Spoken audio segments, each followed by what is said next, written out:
Que la grâce et la paix vous soient données de la part de Dieu notre Père, notre Seigneur et Sauveur Jésus-Christ. Alors, bien-aimés dans le Seigneur, j'aimerais partager avec vous le sujet de la sanctification du corps. Et j'aimerais, au travers de cet audio, nous étaler un peu la sanctification. Qu'est-ce que la sanctification? Alors, avant de pouvoir parler de la sanctification, j'aimerais dans un premier temps nous parler justement de la définition. Qu'est-ce que la sanctification? Parce que on ne peut pas se sanctifier si déjà on ne comprend pas et qu'on ne sait pas qu'est-ce que la sanctification. Alors, la sanctification nous parle en fait de la consécration.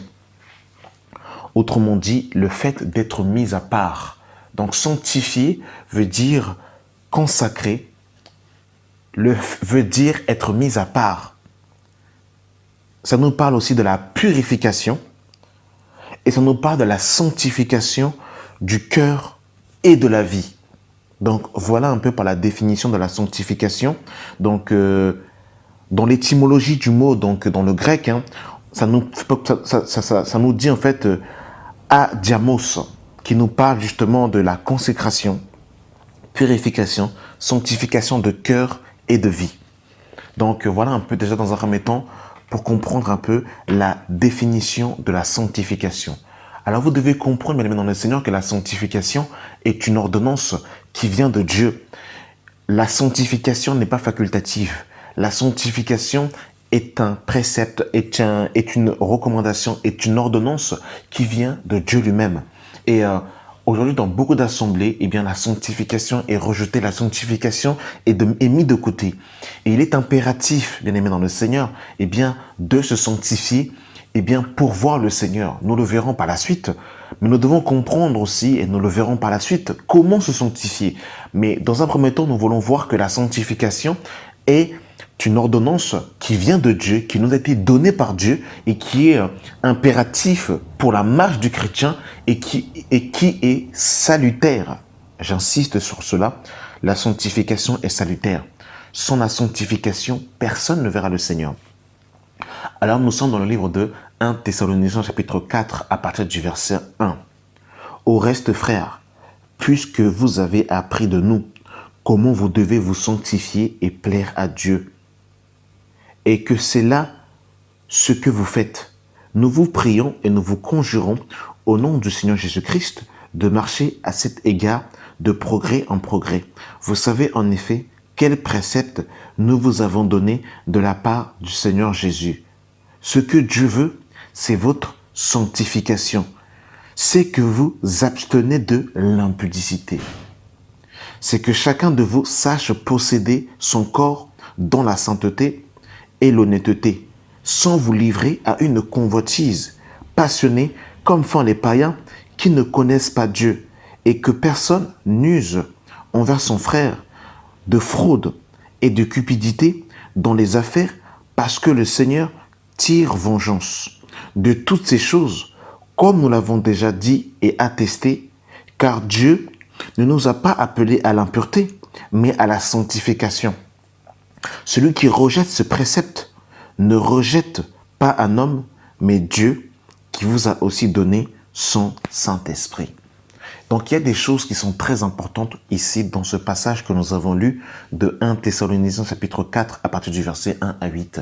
Et nous parlerons, bien aimés dans le Seigneur, ici, de la sanctification du corps. Alors il faut comprendre, bien aimés dans le Seigneur, que notre corps est le temple du Saint-Esprit et que nous ne nous appartenons plus à nous-mêmes. Nous sommes dans le livre de 1 Corinthiens, chapitre 6. 1 Corinthiens, chapitre 6. À partir du verset 15. Ne savez-vous pas que vos corps sont des membres de Christ? Prendrais-je donc les membres de Christ pour en faire les membres d'une prostituée? Donc nous voyons ici, bien aimés dans le Seigneur, que notre corps ne nous appartient plus. Lorsque tu as donné ta vie à Jésus-Christ, tout ce qui t'appartient, ton corps, ton âme et ton esprit, ne sont plus, tes propres membres, mais ils sont les membres de Christ. C'est-à-dire que la sanctification du corps, nous voyons que les membres, nos membres avec lequel nous les utilisions autrefois pour vivre dans la débauche, pour vivre, pour utiliser nos instruments comme des membres d'iniquité, ne sont pas justement aujourd'hui nos propres membres, mais ils sont les membres de Christ. Et nous ne pouvons pas prendre nos membres pour en faire n'importe quoi. Nous devons, bien aimés dans le Seigneur, utiliser notre propre corps pour la gloire de Dieu. Dans 1 Corinthiens 6, le verset 7, il est écrit « Car vous avez été rachetés à un grand prix. Glorifiez donc Dieu dans votre corps et dans votre esprit qui appartient à Dieu. » Donc nous devons justement rendre gloire à Dieu dans notre corps et dans notre esprit. Et comment rendre gloire à Dieu dans notre corps? Paul nous dira dans 1 Corinthiens chapitre 3 à partir du verset 16.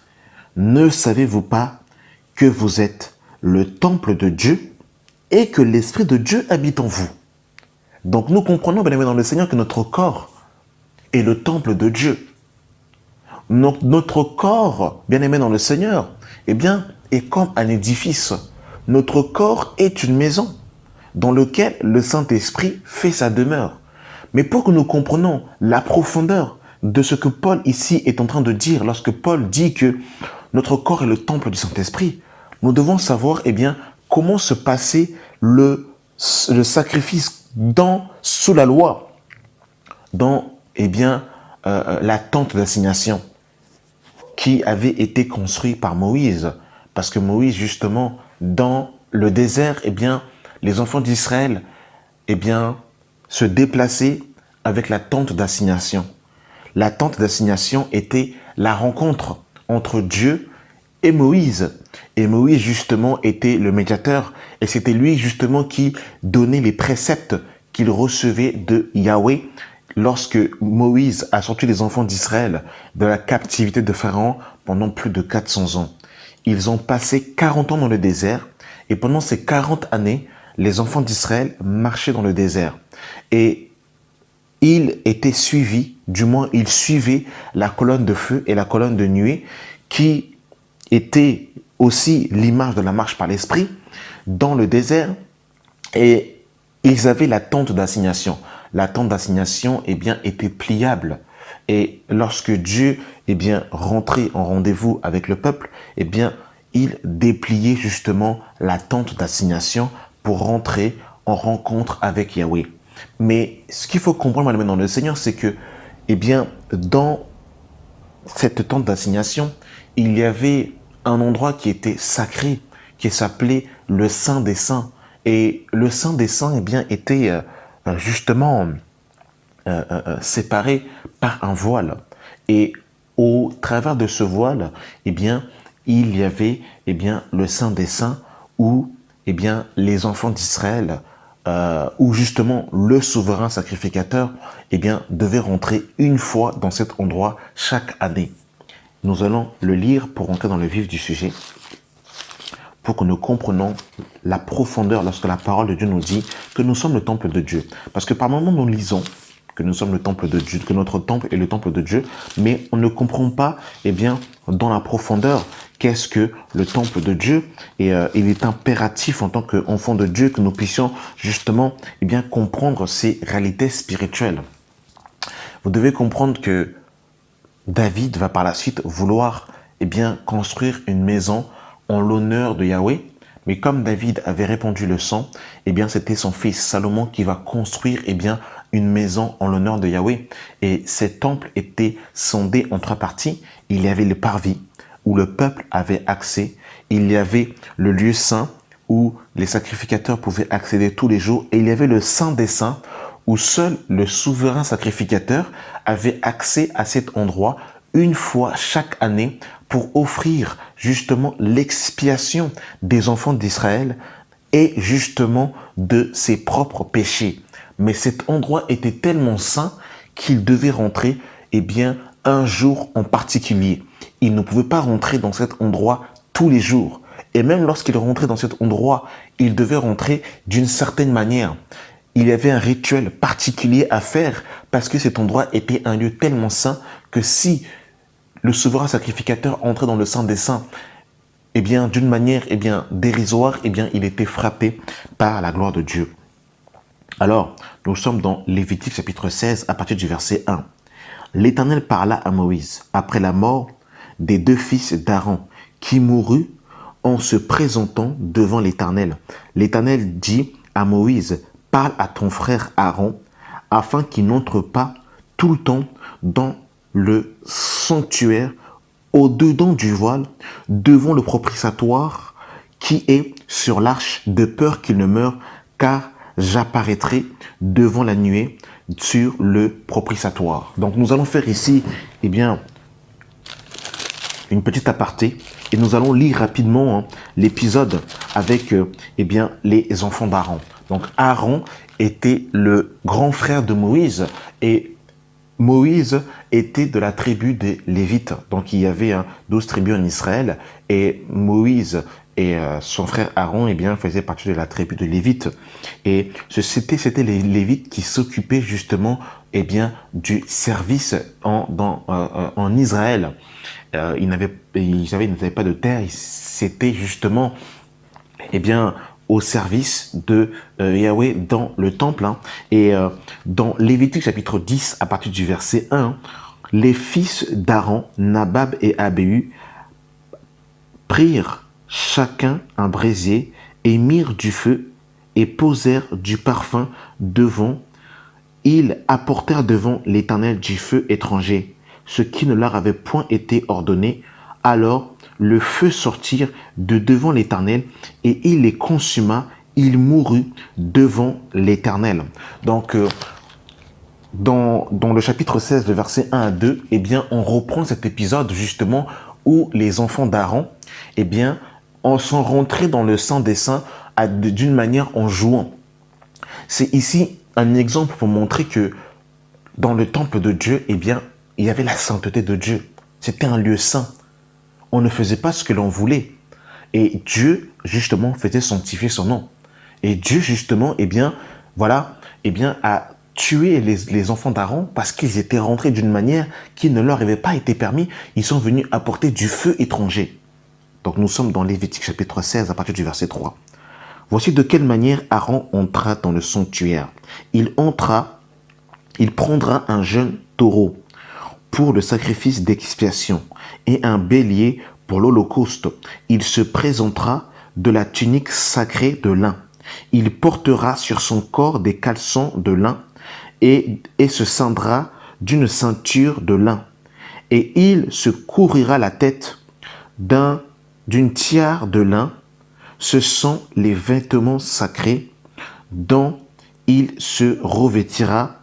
Après avoir lavé son corps dans l'eau, il recevra de l'assemblée les enfants d'Israël des boucs pour le sacrifice d'expiatoire et un bélier pour l'holocauste.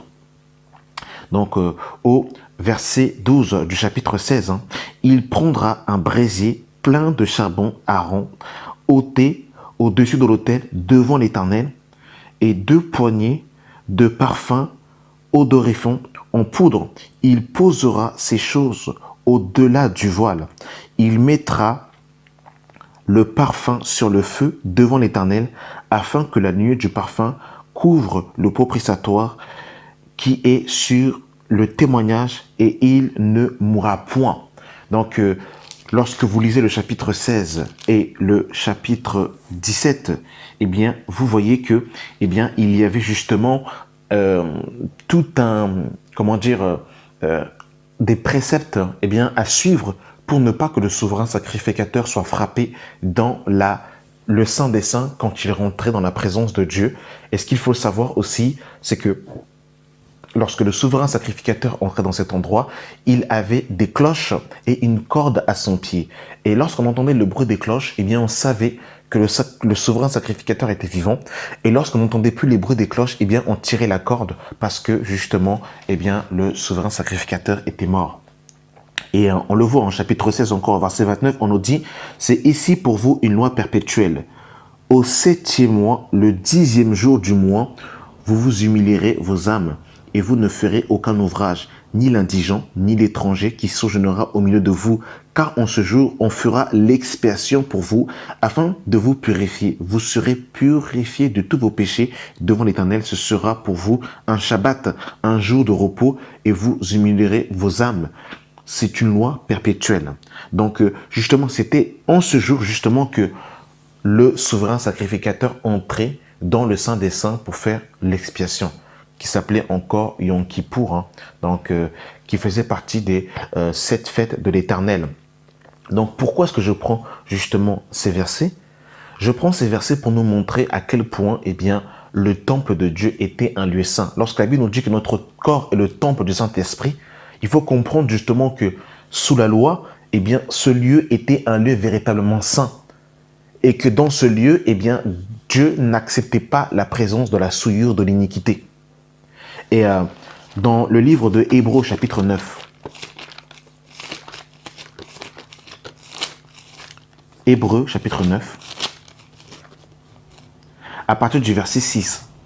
Or, ces choses étant ainsi disposées, les sacrificateurs qui font le service entrant en tout temps dans la première partie du tabernacle, donc dans le lieu saint, et dans le second, le souverain sacrificateur seul. Donc c'est le souverain sacrificateur, hein, entre une fois par an, sans y porter du sang qu'il offrait pour lui-même et pour les péchés du peuple. Le Saint-Esprit montrait par là que le chemin du lieu très saint n'était pas encore ouvert, tant que le premier tabernacle subsistait. Donc on voit vraiment que le souverain sacrificateur rentrait seul une fois chaque année, tellement que ce lieu était saint. Vous vous rendez compte, bien-aimés dans le Seigneur, à quel point justement, on ne pouvait pas justement entrer, de la sorte, dans le Saint des Saints, parce que c'était un endroit qui était saint. Et bien-aimés dans le Seigneur, la Bible nous dit que notre corps est le temple du Saint-Esprit. Donc notre corps est un tabernacle. Notre corps est un édifice. Notre corps est une maison dans laquelle le Saint-Esprit y fait sa demeure. Est-ce que vous pouvez vous rendre compte à quel point justement, la sainteté justement doit justement à laquelle le Seigneur nous attend, le standard à laquelle Dieu nous attend, bien aimé dans le Seigneur. Et dans Ézéchiel, il va avoir justement un épisode qui va se passer. C'est que les enfants d'Israël vont introduire dans la maison de Dieu, les idoles. Ils vont introduire dans la maison de Dieu, le péché, l'abomination, dont on le voit dans Ézéchiel chapitre 8, où ils vont introduire dans la maison de Dieu, des cultes aux démons. Et dans Ézéchiel chapitre 10, à partir du verset 18, on nous dit que la gloire de Dieu va se retirer du seuil de la maison. Donc on voit bien dans le Seigneur que le péché n'est pas compatible avec la sainteté de Dieu. Donc notre manière de vivre, bien aimé dans le Seigneur, est sainte. Nous devons vivre d'une manière sainte. Nous devons marcher, bien aimé dans le Seigneur, dans la pureté, dans la sanctification. Et la Bible nous dit, nous avons lu précédemment dans le livre de 1 Thessaloniciens chapitre 4, que nous devons justement nous abstenir de la débauche, du péché sexuel.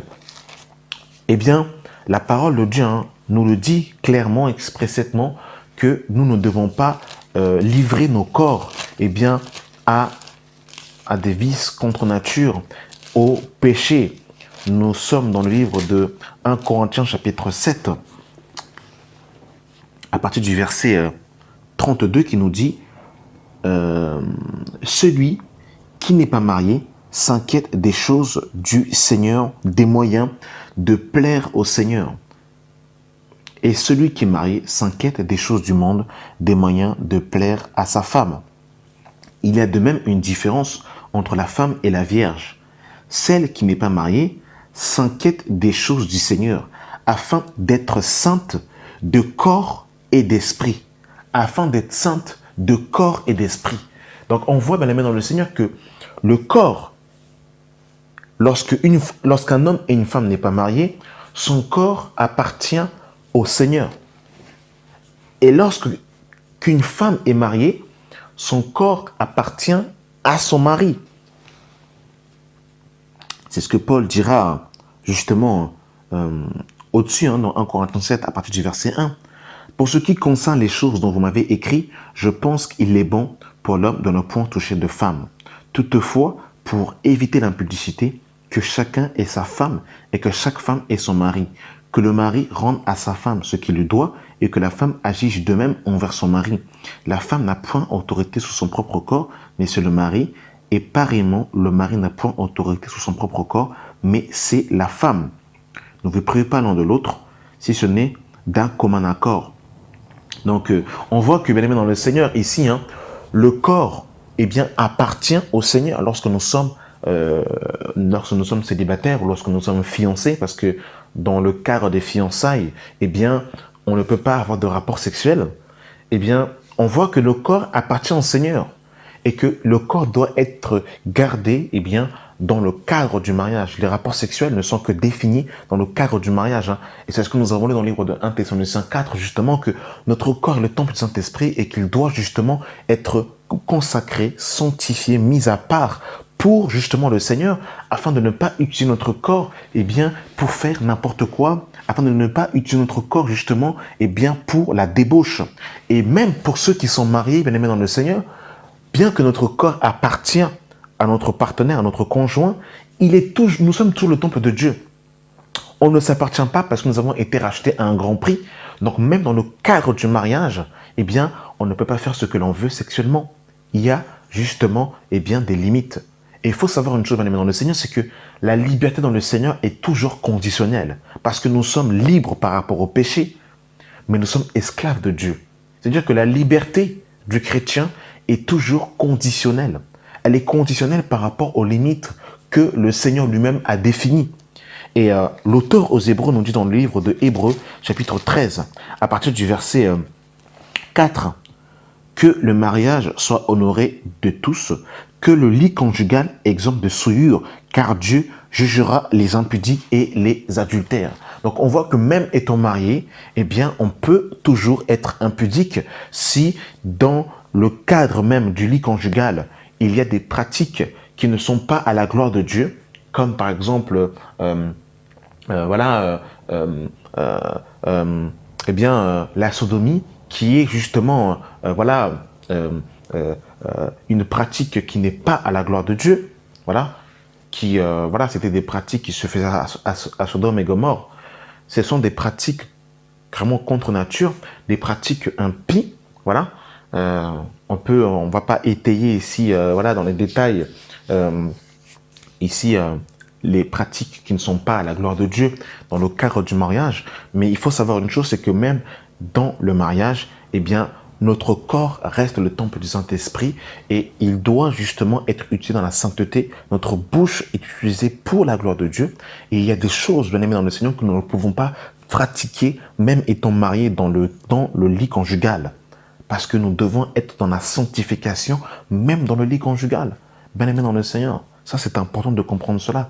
Donc, mon corps est le temple du Saint-Esprit. Je ne peux pas donner mon corps. Je ne peux pas aussi exposer mon corps aussi.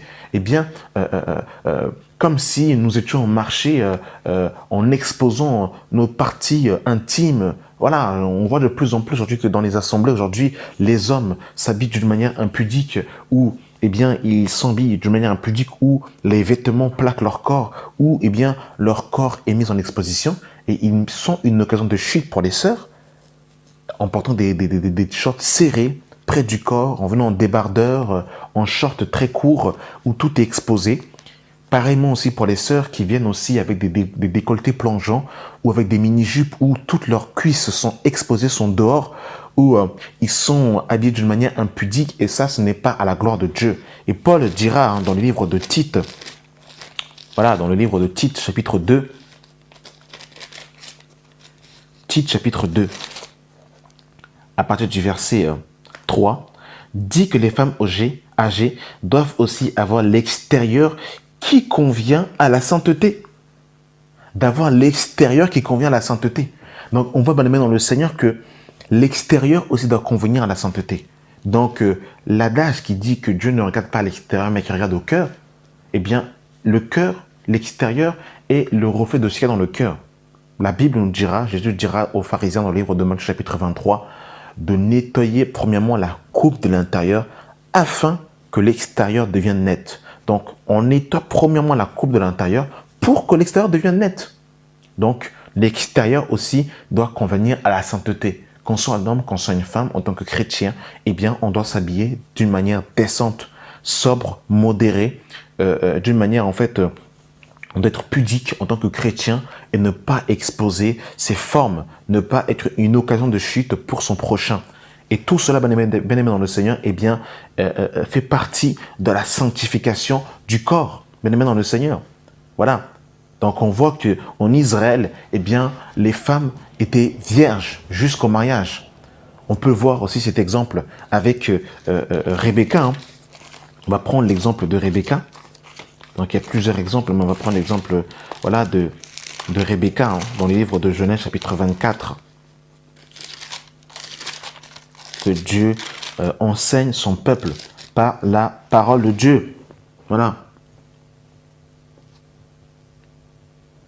Donc, dans le livre de Genèse, chapitre 24, à partir du verset 13, hein, on nous dit, voici, je me tiens près des sources, voici, je me tiens près de la source d'eau, et les filles des gens de la ville sont sorties pour puiser de l'eau.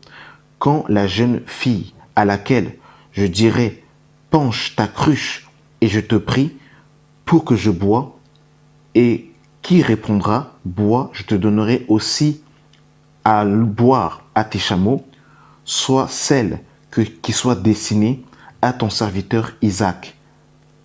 Et par là, je connaîtrai que tu uses de bonté envers mon Seigneur. Il n'avait pas encore fini de parler que sortit sa cruche sur l'épaule Rebecca, fille de Bethuel, fille de Milca, femme de Nachor, femme d'Abraham. C'était une jeune fille très belle de figure. Elle était vierge et aucun homme ne l'avait connue. Et lorsque nous regardons pareil, eh bien Marie, la mère de Jésus, Marie était vierge. Elle n'habitait pas encore avec Joseph et Joseph ne l'avait pas connue. Donc on voit bien aimé dans le Seigneur que la sanctification par rapport aux femmes nous parle aussi de la virginité. Autant la virginité de l'homme, parce qu'on voit que les 144 000 eh bien, étaient vierges. Hein. La parole de Dieu nous parle dans Apocalypse 7 des 144 000 qu'ils étaient vierges, qu'ils n'avaient pas connu de femme. Donc la virginité chez l'homme et chez la femme fait partie de la sanctification. Que lorsque nous sommes chrétiens, enfants de Dieu, nous devons nous conserver vierges jusqu'au mariage. Et ça fait partie justement de la pureté, de la sanctification du Seigneur. Pour ceux et celles qui ont perdu leur virginité avant d'avoir connu le Seigneur, le sang de Jésus-Christ nous a sanctifiés, nous a purifiés, nous a lavés. Et nous sommes une vierge pure devant le Seigneur. Hein, selon 2 Corinthiens, chapitre 11, eh bien, la Bible nous dit que il nous a présenté devant Christ comme une vierge pure. Donc, eh bien, nous sommes justement cette vierge pure devant le Seigneur parce que le Seigneur nous a sanctifiés, nous a lavés par son sang. Mais il faut comprendre une chose, c'est que en tant que chrétien, notre corps est le temple du Saint-Esprit. Et la parole de Dieu nous dira dans le livre de Romains chapitre 12. Dans le livre de Romains chapitre 12, à partir du verset 1. Je vous exhorte donc, frères, par les compassions de Dieu, à offrir vos corps comme un sacrifice vivant, saint, agréable à Dieu, ce qui sera de votre part un culte raisonnable. Ne vous conformez pas au siècle présent, mais soyez transformés par le renouvellement de l'intelligence. Donc nous voyons dans le Seigneur que le culte qui est agréable à Dieu, c'est le culte de notre corps. C'est de rendre un culte parfait dans notre vie. Donc bien aimé dans le Seigneur, tu ne peux pas utiliser ton corps comme étant une sculpture, c'est-à-dire en mettant des tatouages, en mettant des piercings qui ne sont pas à la gloire de Dieu. D'ailleurs, les efféminés n'hériteront pas le royaume des cieux. Un homme ne peut pas être percé. Ce n'est pas à la gloire de Dieu. Bien aimé dans le Seigneur, les tatouages, les piercings entre le nez, tout ça, les piercings sur la langue, les piercings sur le nombril, ce n'est pas la gloire de Dieu. Bien aimé dans le Seigneur. Parce que notre corps est le temple du Saint-Esprit. Et nous ne nous appartenons plus à nous-mêmes car nous avons été rachetés à un grand prix. Et pour donner un exemple, lorsque nous sommes locataires et que nous louons une maison, lorsque nous faisons l'état des lieux, c'est-à-dire que nous rendons la maison au propriétaire, eh bien, le propriétaire, quand on fait l'état des lieux, il visite la maison pour voir si la maison est rendue en bonne et due forme. Si, justement, eh bien, il y a des choses qui n'ont pas, si on n'a pas dégradé la maison. Eh bien, nous devons savoir, bien aimé dans le Seigneur, que le propriétaire de notre maison, c'est Jésus-Christ. C'est lui qui est, justement, eh bien, le maître de notre maison. Nous ne pouvons pas faire ce que nous voulons. Donc, nous devons nous sanctifier dans notre corps. Voilà.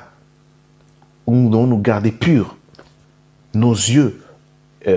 Voilà, nous ne devons pas voir n'importe quoi, pas écouter n'importe quoi. Nous devons conserver notre corps dans la sanctification, bien-aimé dans le Seigneur. Parce que notre corps est le temple du Saint-Esprit. Bien-aimé dans le Seigneur. Recherchez la paix avec tous et la sanctification sans laquelle personne ne verra le Seigneur. Amen. Merci d'avoir pris le temps d'écouter cet audio et que la grâce et la paix soient avec vous au nom de Jésus-Christ. Amen.